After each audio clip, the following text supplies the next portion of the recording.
tragedy rattles our community, News Channel 5 is on your side with continuing coverage of the Chardon school shooting.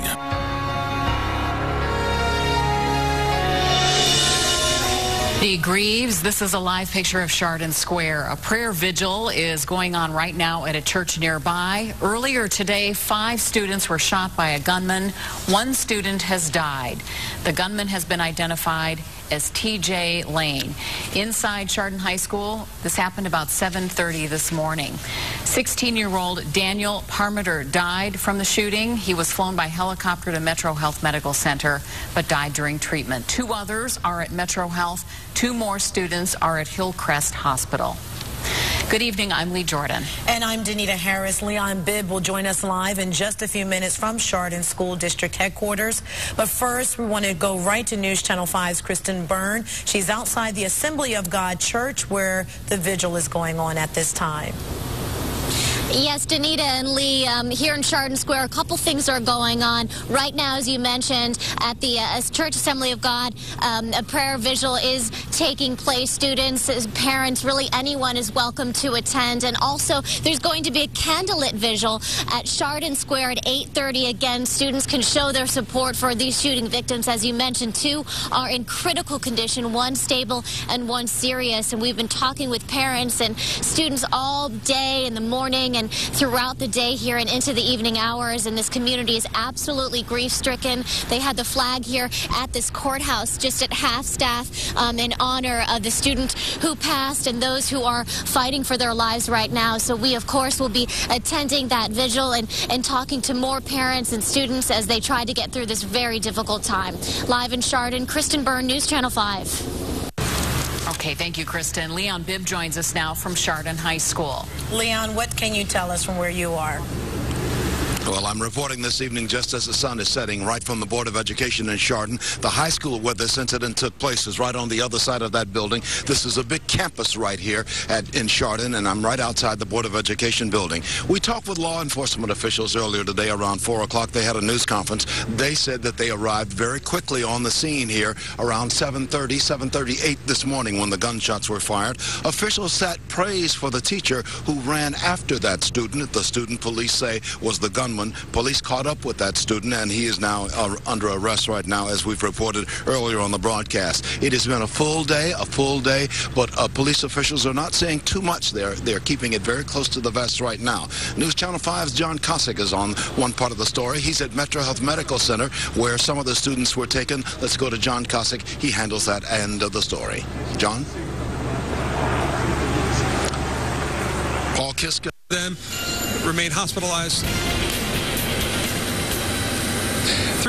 3 students were flown here, Leon, to Metro Health Medical Center this morning. 2 of them, male students, remain hospitalized tonight in critical condition. The 3rd student we now know to be 16-year-old Daniel Parmenter, who died this morning of his injuries. Now, over the course of the past hour, several family members of the 2 remaining victims here at Metro Health left the hospital visibly upset. They did not want to talk to the media, understandably.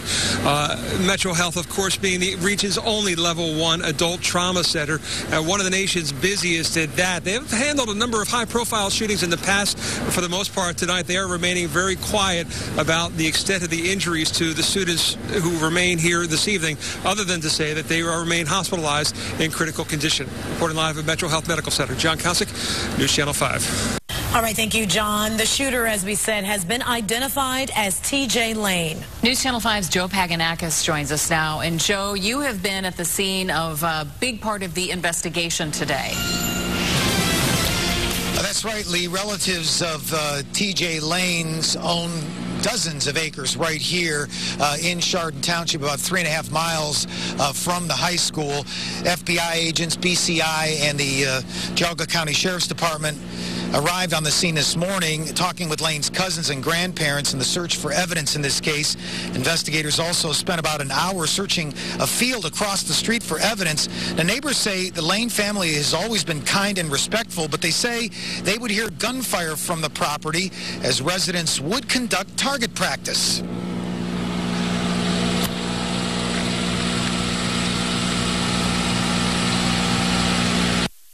I think the family is nice from what I know. I've never been in their house, but I've talked to them on the phone, and we used to buy eggs from their daughter, and their little dog runs over here. They come and get it. I mean, they seem like very nice people. About a half hour, we'll give you more on the search that was conducted right here in this field across from TJ Lane's cousin's home.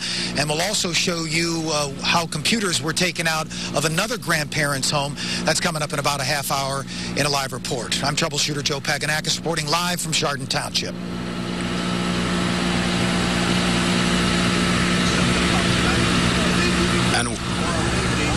And we're back here in Chardon right now. Paul Kiska has been on this story ever since the early morning hours of today. Paul, I'm going to give the microphone to you. You update us on where we are. Well, Leon, as you mentioned, this shooting spree started at 7:30 this morning. School had just started for the day here at Chardon High School when the gunman walked to the cafeteria, opened fire on classmates sitting at a table. In fact, the middle school next door, some of those students were still getting off the school buses. As you can see tonight, the flag is flying at half-staff here at the Chardon Board of Education, where the superintendent wrapped up a news conference about an hour ago saying that all Chardon schools will be closed tomorrow. Grief counselors will be here tonight and tomorrow at the middle school. He said to the parents, stay home with your kids tomorrow and hug them, spend time with them to deal with this tragedy. And then he went on to say this.